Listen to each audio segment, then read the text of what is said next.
हाय बच्चों, सरल क्लासेस में स्वागत है आपका। क्लास 11 केमिस्ट्री का first chapter structure of the atoms ये हम ले रहे थे और पिछले वीडियो तक मैंने जो है इसमें रदरफोर्ड परमाणु models, isotopes, isobars and isotones ये पढ़ा दिए थे। ठीक है, अगर आपने वो वीडियो नहीं देखा है तो मेरा वो वीडियो आप वहाँ से देख सकते हैं। और आज मैं इसके आगे लेता हूँ बोर्स एटॉमिक मॉडल्स या वो मॉडल ऑफ एटम्स। क्या कहा बोर्स ने? रदरफोर्ड का जो एटॉमिक मॉडल था उसके जो फॉल्ट थे उसको रिमूव करते हुए फ्लाइंग क्वांटम थ्योरी के बेस पर बोर्स ने एक एटॉमिक मॉडल दिया, that is known as the atomic model of Bohr's. क्या है एटॉमिक मॉडल ऑफ बोर्स? इसका फर्स्ट पॉइंट ये कहता है कि electron revolves around the nucleus in circular orbits of definite energies. These are called the energy levels or stationary state or shell. वो ये कहता है कि न्यूक्लियस के चारों ओर, this is the nucleus, around the nucleus इस तरह के कुछ एनर्जी सेल्स होते हैं।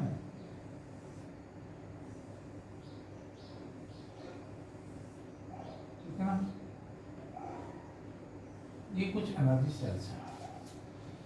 Electron revolve around the nucleus, ये न्यूक्लियस है, न्यूक्लियस के अराउंड कुछ सर्कुलर सेल में इलेक्ट्रॉन मूव करते हैं और इन सर्कुलर सेल्स को हम एनर्जी सेल्स या स्टेशनरी सेल्स, स्टेशनरी स्टेट्स या सेल्स यानी कक्षा कहते हैं। और इन ऑर्बिट्स को हम 1 2 3 4 यहाँ से देखिए 1 2 3 and 4 and that so on और KLMN लेटर से शो करें तो फर्स्ट कक्षा को K, this is the L, this is the M and this is the N से रिप्रेजेंट करते हैं। ठीक है ना? तो ये है shell. Around the nucleus electron revolves in the circular orbits which is known as energy levels or stationary states of the cell। ये हो गया। अब सेकंड पॉइंट आते हैं कि electrons revolves only those orbit have angular momentum mvr equal to nh upon 2 pi। ये electron जो है सर्कुलर ऑर्बिट में घूम रहे हैं, रिवॉल्व कर रहे हैं, ये केवल उन्हीं ऑर्बिट में रिवॉल्व करेंगे, उन्हीं ऑर्बिट्स में चक्कर लगाएंगे जिनके एंगुलर मोमेंटम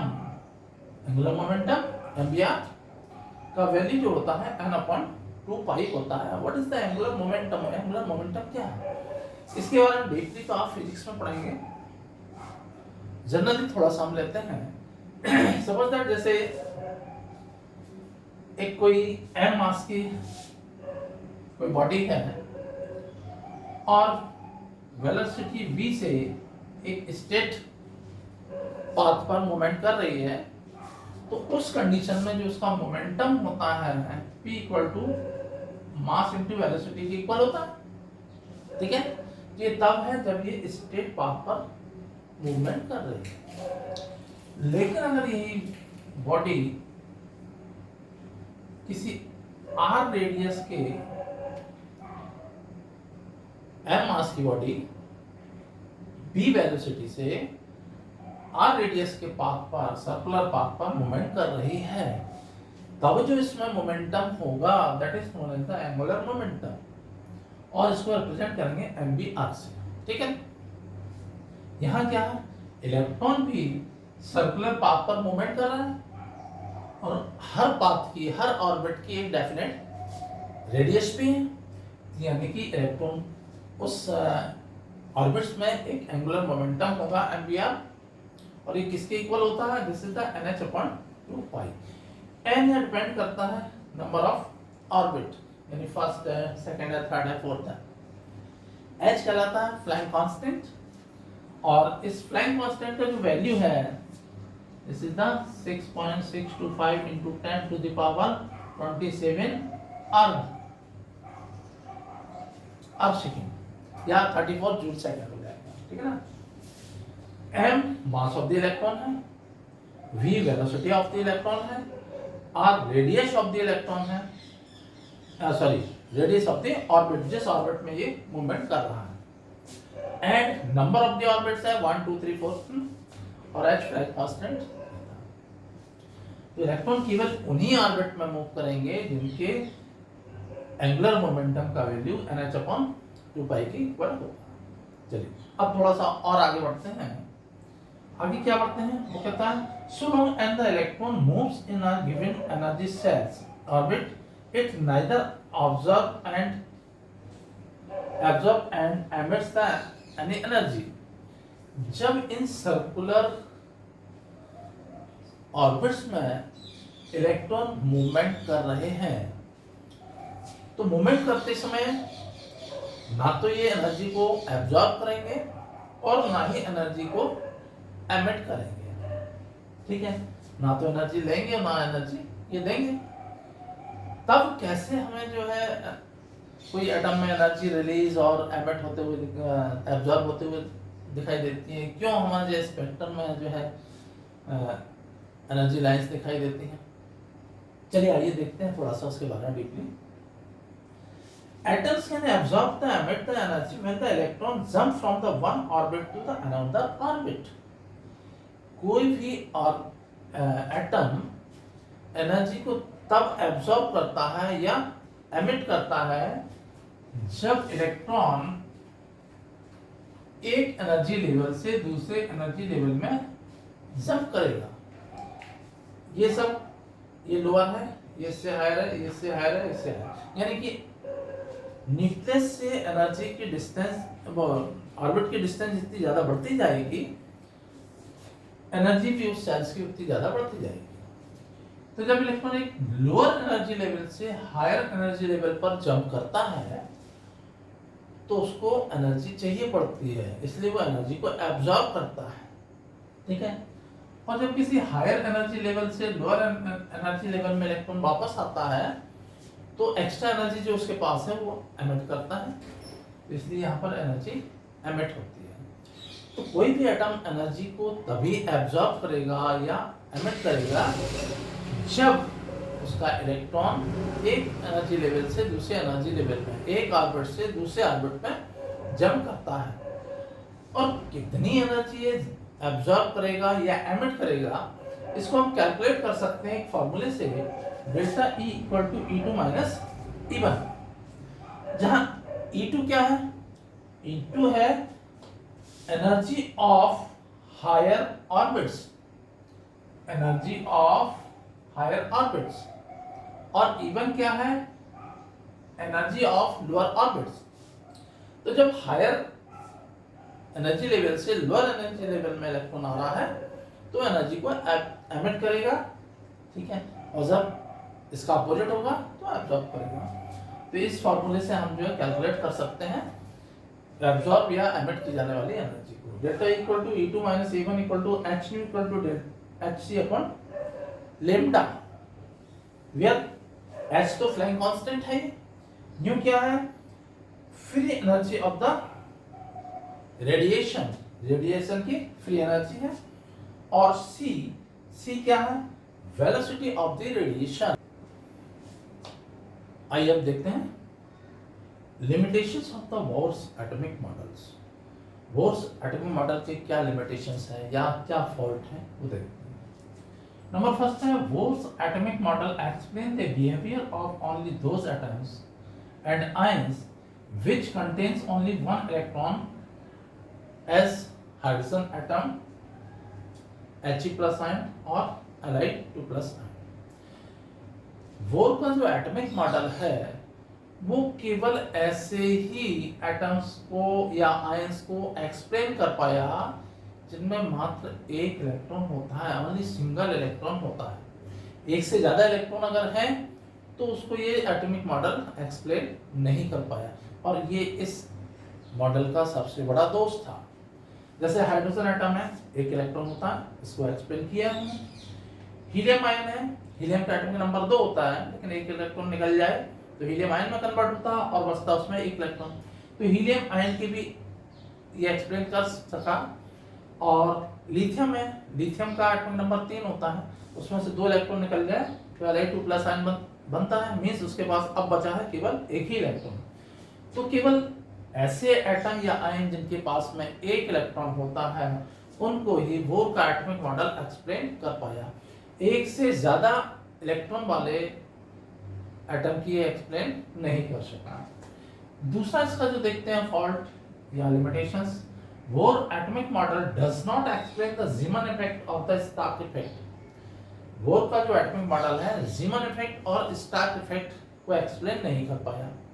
अब ये क्या बोला है भाई, जीमन इफेक्ट, स्टार्क इफेक्ट, है ना?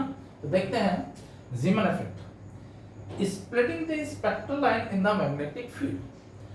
अगर किसी एटम का स्पेक्ट्रम लिया जाए, जैसे हाइड्रोजन एटम है उसका स्पेक्ट्रम लिया जाए और उस स्पेक्ट्रम लाइन को अगर हम किसी मैग्नेटिक फील्ड से पास कर दें, मैग्नेटिक फील्ड से पास कर दें, तो देखा यह जाता है कि जो मेन स्पेक्ट्रम लाइन है, सिंगल लाइन थी, वो कई बारीक लाइन में डिवाइडेड हो जाती है। जैसे ये मैग्नेटिक फील्ड लगी हुई है और यहाँ से मेन स्पेक्ट्रम लाइन अगर हम पास कर रहे हैं तो आगे चलकर के उस फील्ड के इन्फ्लुएंस से ये कई बारीक लाइनों में डिवाइड हो जाती है। ऐसा क्यों होता है, इस चीज को रदरफोर्ड का मॉडल एक्सप्लेन नहीं कर पाया। दूसरा देखते हैं स्टार्क इफेक्ट, सेम इसी तरह से है, बस मैग्नेटिक फील्ड की जगह, पहले मैग्नेटिक फील्ड लगाया था हमने एन और एस, अब इसकी जगह हम इलेक्ट्रिकल फील्ड अगर लगाते हैं, पॉजिटिव और नेगेटिव प्लेट लगाएं और उनके बीच से स्पेक्ट्रल लाइन को जब हम पास करते हैं तो ये फिर से कई बारीक लाइंस में डिवाइड हो जाती है। ऐसा क्यों होता है, इसको एक्सप्लेन करने में बोर्स का मॉडल असफल रहा, फेल हो गया, ठीक ना? नेक्स्ट जो इसका फॉल्ट देखते हैं, it does not explain the fine lines in the spectrum of the hydrogen atom. भाई हाइड्रोजन के एटम में एक ही इलेक्ट्रॉन है और जब हम इसका स्पेक्ट्रम लेंगे तो स्पेक्ट्रम में एक सिंगल लाइन हमारे मिलेगी, लेकिन ये जब इसको हाई पावर इलेक्ट्रोस्कोप से देखा गया तो देखा ये गया कि जो इसके सिंगल लाइन है वो एक्चुअली कई बारीक लाइनों से मिलकर के बनती है। तो जब ये सिंगल लाइन है, एक ही इलेक्ट्रॉन है, तो फिर ये बारीक लाइन कहां से आ गई इसके भीतर, है ना? तो इस बात को भी एक्सप्लेन करने में ये फेल हो गया बोर्स एटॉमिक मॉडल। तो ये हो गया था बोर एटॉमिक मॉडल और उसके लिमिटेशंस। आइए अब देखते हैं ड्वेल नेचर ऑफ इलेक्ट्रॉन। क्या है dual nature of electron? Electron जो है एक्चुअली पार्टिकल और वेव दोनों के ही नेचर को शो करता है, इसलिए इसको कहते हैं ड्वेल नेचर ऑफ इलेक्ट्रॉन। तो क्या है देखते हैं जरा इसके बारे में। एक साइंटिस्ट हुए हैं de Broglie. De Broglie suggested that the moving shell particle as the electron, proton, neutron have properties of the wave. De Broglie ने कई एक्सपेरिमेंट के बाद में ये फाइंड आउट किया कि जो सेल में मूविंग पार्टिकल्स हैं, जैसे कि इलेक्ट्रॉन है, प्रोटॉन है या न्यूट्रॉन है, ये वेव की प्रॉपर्टी शो करते हैं, यानी वेव के फॉर्म में भी ये मूव करते हैं। The wavelength of the moving particle may be calculated from the following expressions. और ये जो मूविंग पार्टिकल्स हैं, इनकी जो वेवलेंथ है वो हम इस फॉर्मूले से कैलकुलेट कर सकते हैं। Lambda equal to H upon m b. H तो यहाँ वही फ्लाइंग कांस्टेंट है, m mass of the moving particles है, जैसे electron, proton, neutron, v velocity of the particle है, इलेक्ट्रॉन हो, प्रोटॉन हो या न्यूट्रॉन्स हो, या m इंटू वी होता है मोमेंटम, जिसको p से डिनोट किया जाता है, सो h अपॉन p ये भी लिख सकते हैं। तो इस तरह से किसी भी मूविंग पार्टिकल्स की हम वेवलेंथ फाइंड कर सकते हैं। और चूंकि वेवलेंथ फाइंड कर रहे हैं मीन्स ये वेव की प्रॉपर्टी भी शो कर रहा है। बाकी रदरफोर्ड ने है या नील्स बोर ने है जो एटॉमिक मॉडल दिए थे, उन एटॉमिक मॉडल में इलेक्ट्रॉन को एक पार्टिकल के रूप में रिप्रेजेंट किया था, यानी उन्होंने उसमें इलेक्ट्रॉन को एक पार्टिकल माना था। तो इस तरह से हम देखते हैं और पार्टिकल के बेस पर ही इलेक्ट्रॉन प्रोटॉन न्यूट्रॉन इनकी प्रॉपर्टीज उन्होंने शो करी थी। तो इस तरह से हम देखते हैं कि मूविंग पार्टिकल्स जो है यानी इलेक्ट्रॉन जो है वो पार्टिकल और वेव दोनों के ही नेचर शो करता है। अब जैसे थोड़ा सा एक्सप्लेन करने की कोशिश करते हैं। जैसे ये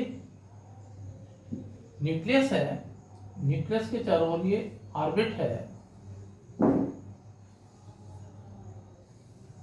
ठीक है ना। अब इलेक्ट्रॉन जो मूव कर रहा है पार्टिकल फॉर्म में अगर मूव कर रहा है तो किस तरह से मूव करेगा भाई, इस तरह से कंटिन्यू मूव करता रहेगा एक ऑर्बिट में। लेकिन अगर वेव हम देखें तो वेव हमेशा इस तरह से चलती है भाई, इस तरह से चलती है। तो चूंकि ये वेव की प्रॉपर्टी शो कर रहे हैं तो इस ये फॉर्मेट इनको शो करना चाहिए वेव का, यानी कि इस न्यूक्लियस के चारों ओर जो ऑर्बिट है उसमें इलेक्ट्रॉन जो अगर शो कर रहा है वेव की प्रॉपर्टी तो इस तरह से पार्टिकल फॉर्म में आगे भी बढ़ना चाहिए और इस वेव फॉर्म में भी कंटिन्यू मूव करेगा। तो पार्टिकल फॉर्म में राउंडिंग फॉर्मूला और वेव फॉर्म में ये इस तरह से आगे बढ़ रहा है। तो देखा जाए तो ये इलेक्ट्रॉन जो है वो वेव और पार्टिकल दोनों की ही प्रॉपर्टी शो कर रहा है। आइए एक नया टॉपिक देखते हैं, हाइजेनबर्ग अनसर्टेनिटी प्रिंसिपल। हाइजेनबर्ग की अनिश्चितता का नियम, क्या नियम है अनिश्चितता का, अनसर्टेनिटी प्रिंसिपल? देखते हैं डेफिनेशन, देखें पहले इसको। It is impossible to measure simultaneously the position and the momentum or velocity of a small moving particle with absolute accuracy। हमने बताया था किसी ये न्यूक्लियस है,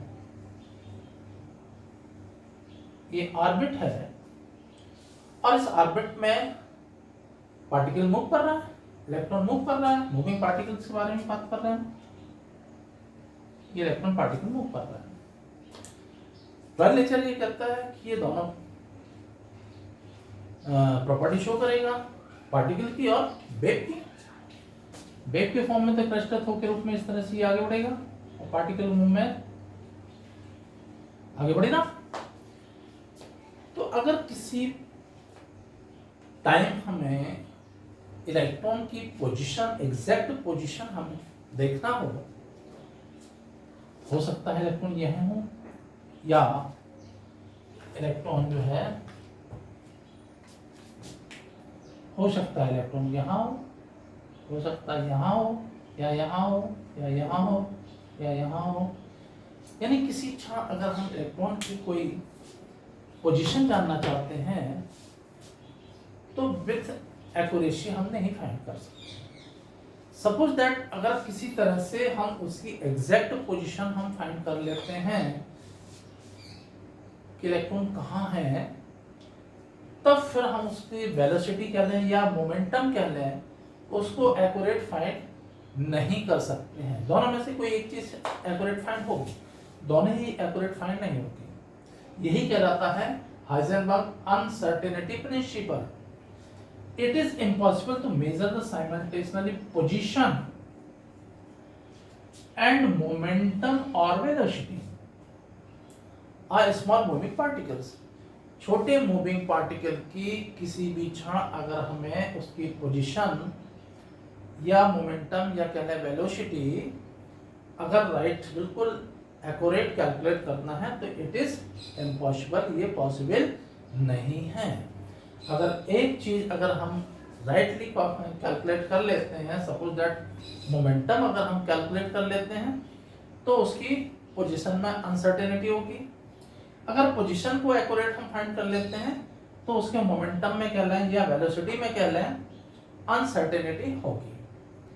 और इस अनसर्टेनिटी को रिप्रेजेंट कैसे करते हैं, वो ये एक फॉर्मूला दे रखा है, delta P into delta X is greater than और equal to H upon 4 pi. Delta P यहां पर पार्टिकल के मोमेंटम की अनसर्टेनिटी को शो करता है, डेल्टा एक्स उस मूविंग पार्टिकल की पोजीशन की अनसर्टेनिटी को शो करता है, ठीक है ना। डेल्टा पी यानी मोमेंटम, मोमेंटम तो हम इस तरह से लिखते हैं v into delta v, m into delta v, sorry m into delta v. M क्या, एम है मूविंग पार्टिकल का मास, जैसे इलेक्ट्रॉन अगर ले रहे हैं तो इलेक्ट्रॉन का मास होगा। और डेल्टा वी मीन्स है वेरिएशन इन वेलोसिटी, उसकी वेलोसिटी में जो भी वेरिएशन हो रहा है दैट इज डेल्टा वी। तभी तो ये मोमेंटम में वेरिएशन शो हो रहा है डेल्टा पी, है ना भाई। मोमेंटम क्या होता है, मोमेंटम होता है p equal to m into v. Mass fix है, वेलोसिटी में ही चेंज हो सकता है, तो मास और वेलोसिटी का जो प्रोडक्ट है दैट इज मोमेंटम। और अगर वेलोसिटी में चेंज होगा, चेंज को हम डेल्टा वी से डिनोट करेंगे, तो मोमेंटम भी उसका चेंज हो जाएगा, मोमेंटम होगा डेल्टा पी, वही याद रखा है। तो m इंटू डेल्टा पी और delta X is greater than और इक्वल टू एच अपॉन 4 पाई, जहां h वही फ्लाइंग कांस्टेंट है। तो इस तरह से ये हो गया हाइजेनबर्ग के अनसर्टेनिटी प्रिंसिपल। क्या था अनसर्टेनिटी प्रिंसिपल, कि किसी भी मूविंग पार्टिकल जैसे इलेक्ट्रॉन है कि किसी भी पर्टिकुलर टाइम पर अगर हमें पोजीशन या वेलोसिटी इसकी फाइंड करना है तो एक्यूरेट फाइंड करना पॉसिबल नहीं है, इट्स इम्पॉसिबल। ये था हाइजेनबर्ग के अनसर्टेनिटी, ठीक है। तो इस वीडियो में इतना ही रखते हैं और शेष पार्ट हम लेंगे नेक्स्ट वीडियो में। Thank you.